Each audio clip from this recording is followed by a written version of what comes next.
En la entrevista del día nos acompaña Manuel Campo Vidal, periodista español, sociólogo, ingeniero, presidente de la Academia de la Televisión de España, preside también la Escuela de Negocios Next International Business School y está aquí en Panamá en ocasión de una especial conferencia de prensa, conferencia magistral en el Tribunal Electoral.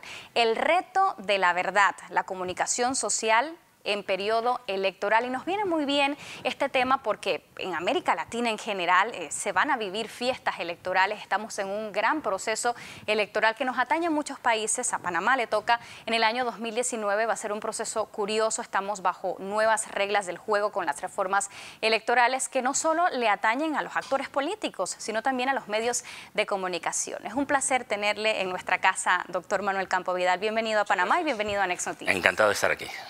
El reto de la verdad, suena especial esto. ¿Cómo prevalece la verdad con los escenarios que hay actualmente? La verdad en tiempos de la posverdad y también con el impacto que tienen las nuevas formas de comunicación a través de las redes sociales. ¿Cómo prevalece la verdad? Pues está difícil porque las redes sociales bajan con una información, un caudal de información con mucho barro. Y hay que filtrarlo, hay que separar unas cosas de otras. Yo leí el otro día una entrevista al secretario general de la OTAN, o sea, de la NATO, de la Alianza Atlántica, y decía, la propaganda no hay que combatirle con más propaganda, hay que combatirla con un periodismo abierto, independiente. Fíjate, el secretario general de la OTAN, y decía que es importante, necesitamos empresas independientes y periodistas que hagan preguntas incómodas.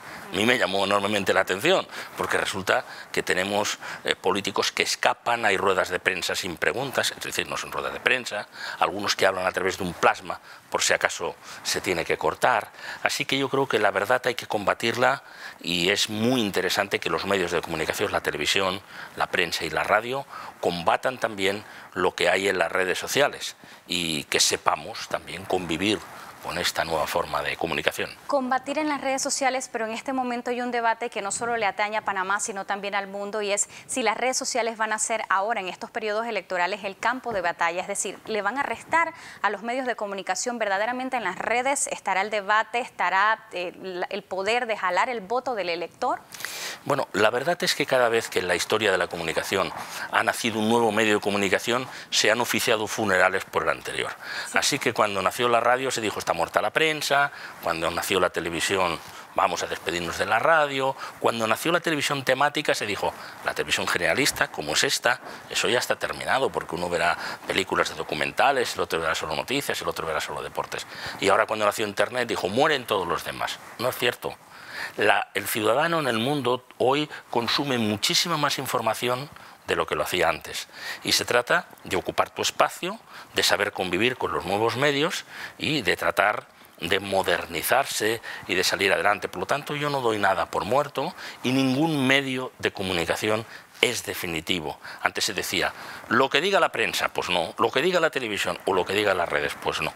Es un conjunto, pero decías bien, hay un tiempo electoral que viene, que será el banco de prueba de todas estas cuestiones y de cómo somos capaces también desde los medios de influir como creadores de opinión entre los electorados de los distintos países. En ese mismo sentido, ¿es hoy el elector más o menos consciente de las estrategias de persuasión que traen consigo las campañas electorales? ¿Qué piensa usted?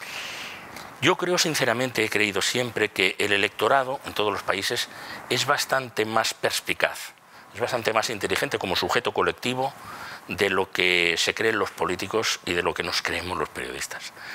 La gente tiene una intuición de decir, buf, creo que me están engañando, creo que me están metiendo aquí, como decimos en España, una espada doblada y así entra. No, yo creo que hay que convivir con la nueva situación.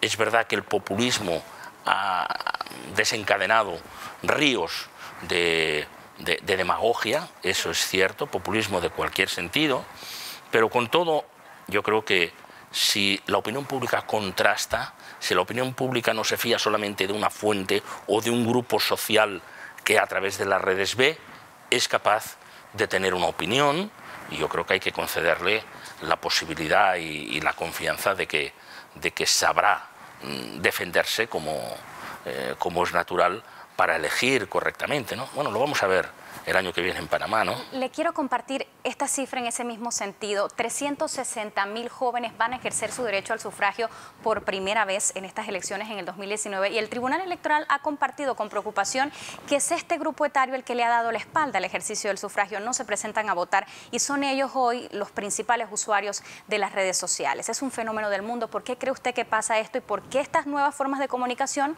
no ayudan a contrarrestar este efecto de no asistir a las urnas? Yo creo que no se participa a veces como una forma de protesta, como una forma de rechazo al sistema que ya está establecido. Pero deben saber esos jóvenes que el que no participa, darle la espalda a la política, es dejar que nos gobiernen los peores. Eso dijo Platón en un momento determinado. Así que si tú no vas, otro lo hará por ti y te gobernarán a disgusto de tus propios intereses. Hay que participar y los jóvenes tienen que descubrir que se puede protestar de muchas maneras, pero quizá la menos rentable es el no acudir a la elección. ¿Y qué es lo que está pasando en Panamá? Usted mencionaba el populismo ahora y parece también un fenómeno mundial este hecho de que cada vez la población está más descontenta, hay un descrédito hacia las instituciones, hacia los partidos políticos, hacia los actores políticos. Ahora que se van a dar estas series de elecciones en América Latina, ¿cómo aprecia usted la figura del independiente? Hay una teoría de que cada vez tiene más vigencia en la población la figura que un partido político. ¿Cómo la aprecia usted?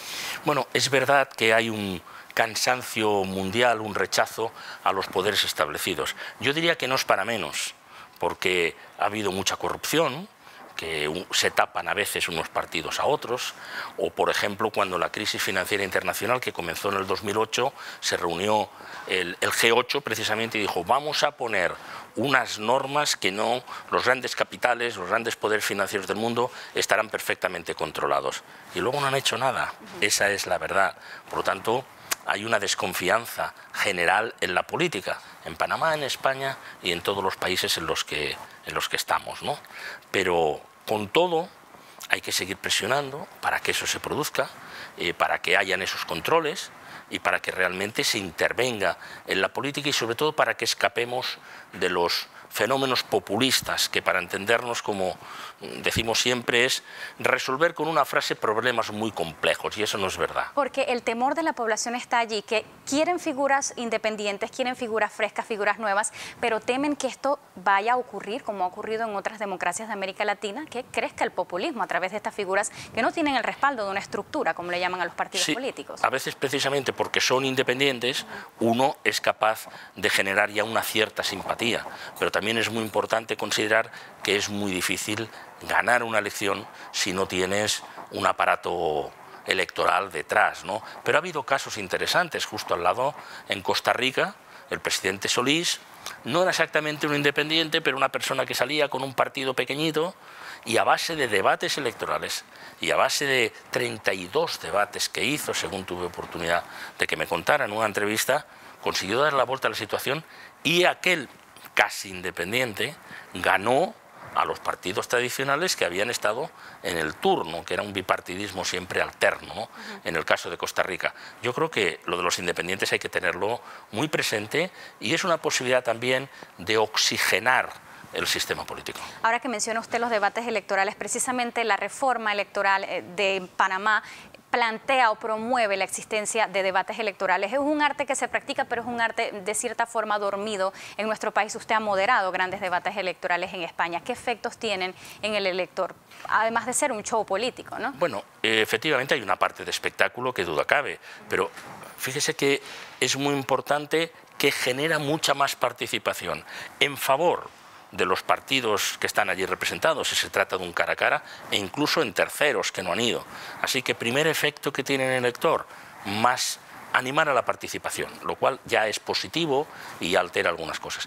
Y luego otra cosa muy compleja que hay ahora, ¿por qué la gente que vota a Donald Trump es un grupo que solo se hablan entre ellos? La gente que vota a Hillary Clinton solo se hablan entre ellos. El debate es probablemente la única posibilidad que tienen de intercambiar el contraste entre lo que piensa uno y lo que piensa otro, porque los seguidores de Donald Trump irán allí como van los de la señora Clinton y así sucesivamente. Así que los debates, tengo la impresión que cobran una fuerza muy especial en este mundo tan excesivamente segmentado que hace que sea caldo de cultivo para abonar el populismo. Enhorabuena entonces para Panamá. Quiero aprovechar su presencia en nuestra casa. Usted es un comunicador, periodista español y por la visión global, lógicamente hemos seguido el proceso de Cataluña, muy convulso. ¿Cuáles serían las consecuencias de que estas ideas independentistas tomen fuerza o que finalmente se concrete el objetivo de los independentistas de separar a Cataluña? ¿Podría desatarse una ola de independencia en Europa?